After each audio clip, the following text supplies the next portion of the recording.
Hello and welcome to this Design Practice 2 Module 32. We were talking about different rapid prototyping strategies. The first classification was based on what material you were starting with. So, in context of the solid based materials, we were talking further about the laminated object manufacturing, as popularly known as loam, where I described how laser actually cuts the sheet or plastic or paper, whatever is used as a segment, okay, on a segment by segment basis into different zones. One zone where the actual part segment remains, and the other zone is where the cross hatch portion remains, which can be later on removed as the part needs to be released. Okay. Some example problems are some examples are from these two companies, the loam companies, which actually manufacture parts using the laminated techniques. The original technology was developed by the Helicis Incorporated, which was again acquired by Quorum. There are two major companies which do this technology or use this technology. One is the Cubic Technologies Incorporated, and another is the Kira Corporation Japan. And these are some parts which have been developed by these two different sources. This right here is a valving module for an automotive structure, and this is more like a carry bottle, which has been developed using laminated object manufacturing or loam techniques. The next very important process, which is very widely used across the globe as one of the solid based manufacturing processes, is a FDM or fusion deposition modeling process. So, here the part is constructed by deposition of melted plastics. The step 1 of the process involves a wire of a plastic which is fed into the system. It is about 0.05 inches in diameter, and it is pulled from the spool into a head. Okay.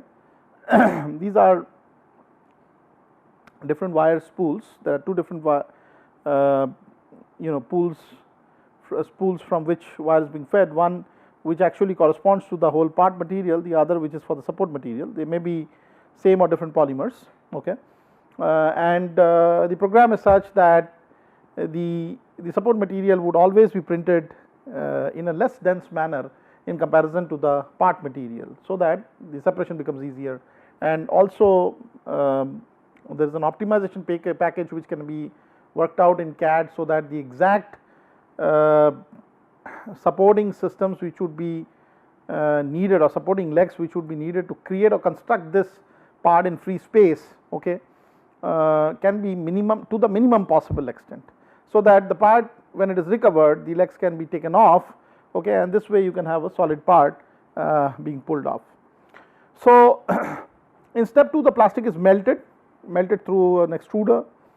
The temperature is taken over the melting point, and then the molding plastic is extruded from an extruder through a pen nozzle, okay, and is dispensed wherever the nozzle moves, and the nozzle would move in a manner so that you have both the nozzles, that is the support as well as the part nozzle, moving through one head, okay, in various parts of the geometry. So, this geometry you have already programmed, and you exactly have filled the volume and space in a CAD package into the portions which are depositing the material and the portions which are depositing the support material. In fact, it will be a very wise idea for you guys to see this process, and if time permits, towards the end of these lectures, I would also give you or make open a video which is how you can do FDM process to build a small millimeter grade part, okay, using various strategies of supports, etc., which will later decouple from the different aspects of the part. So, there are different materials which are used for FDM processes. For example, acrylobutadiene styrene, polycarbonate. Ultim is basically an aerospace grade polymer, otherwise chemically known as polyetheramides. Then there is this polyphenol, sulfonan, PPSF. So, these are some of the materials which can be printed through this fusion deposition modeling process.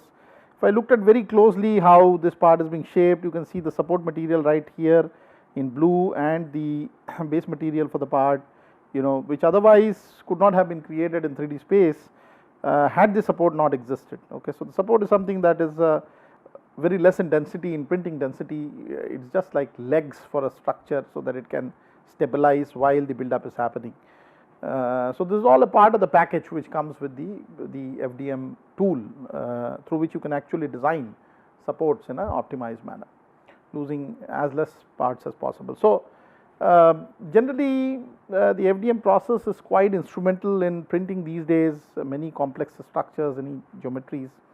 These are a set of single hexagonal resonator sheets. We here by means of the research being carried out in the area of FDM and its applications, have developed some materials which can perform, can do acoustic damping of acoustic emissions, acoustic energies to a very high extent. And for that, a complex geometry is needed where you have these hexagonal channels as well as small pores and necks interconnecting several such layers of channels. And otherwise, if you were to print or manufacture it using some other method, it would have been really a complex way of manufacturing. But the idea here with the CAD to reality concept as is being promoted by this FDM process, this fusion deposition process, makes it very simple to manufacture such geometries. You can see here small channels interconnecting two different layers, layer 1, L1 and L2, each of which has these honeycomb like structures.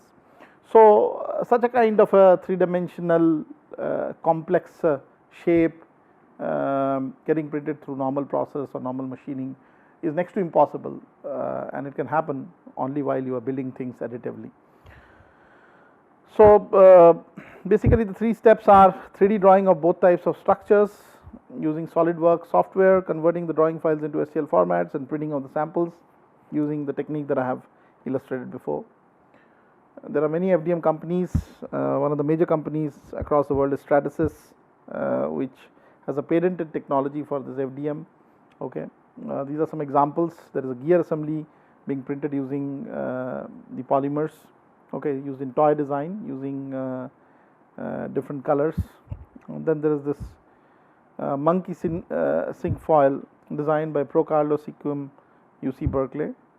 These are like 5 monkey saddles closed into a single edged toroidal ring.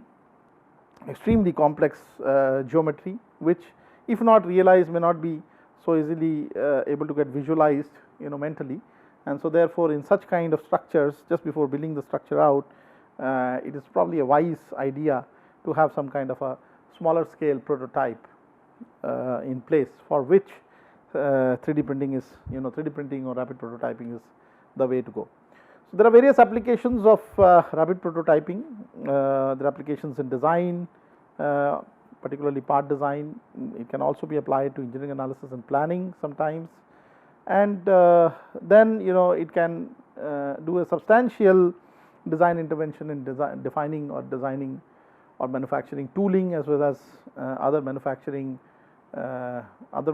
components. So in investment casting, for example, before you pull out the final die shape, it is always sometimes good to find out what is the negative of the die and whether the part that comes out of the die is actually going to be accurate. Half of the times in prosthetics, when you are building up an artificial leg using a polymer, using injection molding techniques, it is probably a wise idea to do this iteratively to see from a die shape if we can pull out the negative of the cap geometry. Is it really going to be the part which is being intended to get manufactured? Okay, so before putting it in place, before realizing the die, you could actually build up this geometry and see if it is working out before going ahead and CNC machining the die, so that it can be put into injection mold. So such are the interventions that RP has, particularly SolidFizz RP has in development of manufacturing processes. So I would like to just take you through some of the aspects of FDM printed samples and some properties. These are just some reference slides, just from an aspect of giving you an idea of how you can mechanically test some of these samples for ultimate yield strength. The samples were printed using a variety of polymers. One of them was, of course, ABS plus P430 grade. So generally parts which are printed on a FDM machine can be taken through different tests like compression test as per the ASTM D695 standard, the flexural test where the geometries are being readily available, or the hardness test. This disc here shows the hardness test. The variety of flexural as well as ultimate yield strength testing and hardness testing being carried out through some of these machines here, you can see. And these are, for example, 4 photographs which shows the flexural test happening till the part breaks down. And if we look at the ultimate yield strength, you could do this on a tensioner, using this ASTM D638 standard. There are certain standard dimensions for this part. Machine which does which pulls the component and sees the yield point or the fracture point, okay, where failure happens. You could also do the ISOR impact test, which would give you an idea, of the impact resistance of the material being printed. So in several of these tests, we are trying to take through our samples which are 3D printed into different aspects of mechanical characterization. And with the ABS plastic that I said, these are some results that I can share, depending on how they are printed at different rates of pull push forces that the samples are exercised with. This is the original sample. This is the failure at the end of the gauge length of different samples, okay, which are in place. And then we can see the peak stress, the peak load, the yield load, upper yield point of some of these printed in a certain direction, okay. And as the direction of printing may change, it may result in the material properties also vary quite a bit based on what is the direction of printing. So in a way, what can be found out through all these studies and all these tests is that the mechanical strength, mechanical stability of some of the 3-dimensional parts are really highly anisotropic in nature and depends on how the samples are being realized through what direction of printing. So similarly, we have values for flexural test here, just to give you an idea of how we test some of these samples for mechanical properties or hardness here. You can see about the hardness value to be about 83.167, okay, as per the short D hardness test based on ASTM D2240 standard. Again, for the particular polymers, there are questions related to their burnability, how they can be, how can they can yield to high temperature or flames. So there are typically flammability tests which are being carried out to address those issues as per the ASTM D635 system, where we can have burning rates of one of the polymers, ABS for example, is 74 millimeter per minute. So these are some baseline values of what would be the mechanical properties or inflammability properties of some of these printed parts, 3D printed parts. So if we compare them with the solid plastic or the solid polymer that is being fed into an FDM system as a wire, they're substantially different, okay, when they go into printed stage. And one of the reasons why that is so is that the printed architecture gives you a sense of strength in a particular direction. So what can designers do with such kind of systems? Designers are able to confirm their design by building a real physical prototype in minimum possible time from CAD to reality. The benefits to improvising the design, converging the design, so there are reduced lead times to produce prototypes, improved abilities to visualize part geometry, early detection of the design errors, increased capability to compute mass properties, okay.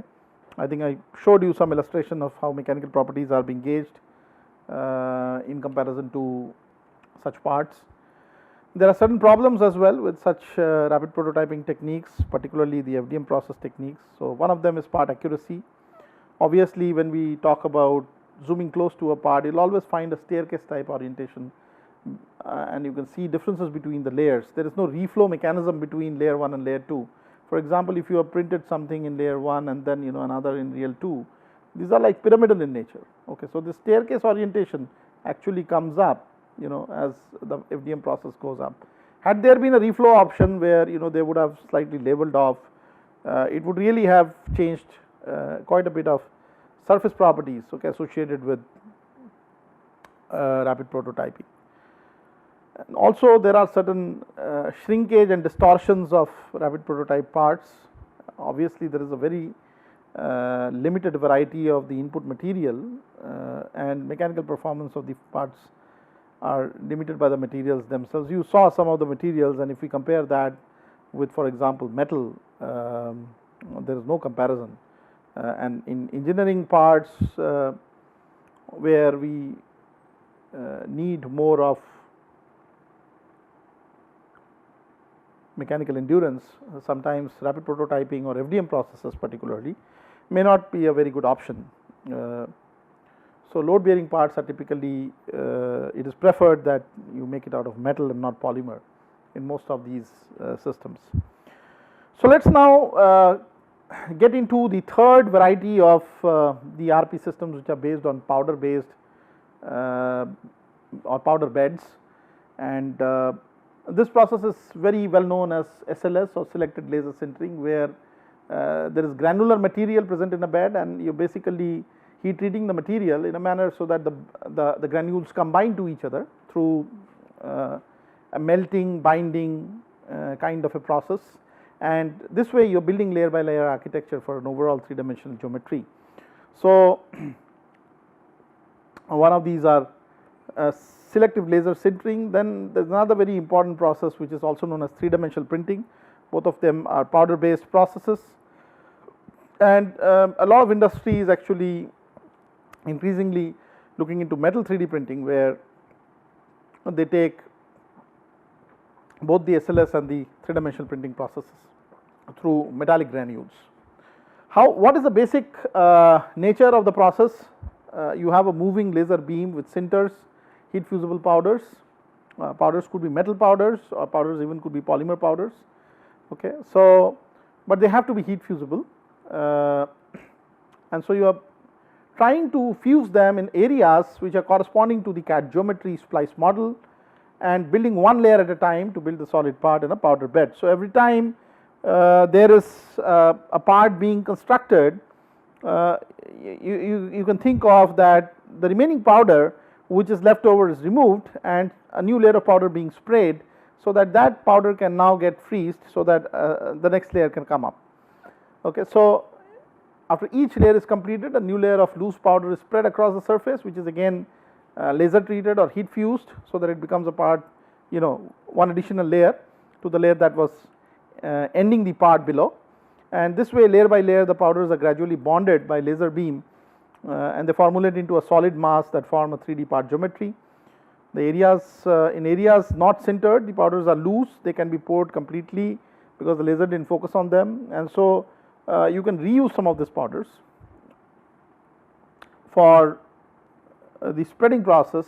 Okay, in some of the later runs, each layer piston, each layer the piston goes up by a certain amount. Okay, and in the powder feeding piston, and the second piston, which is the part building piston, the powder which comes out of the powder feeding piston is rolled over the part feeding piston, and this comes down. Okay, so as if the whole part is being built in this manner. So there are some examples of SLS processes.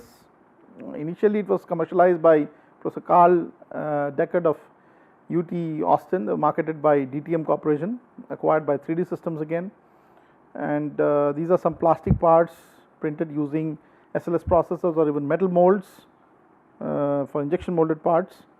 Both are examples from the source, DTM Incorporated.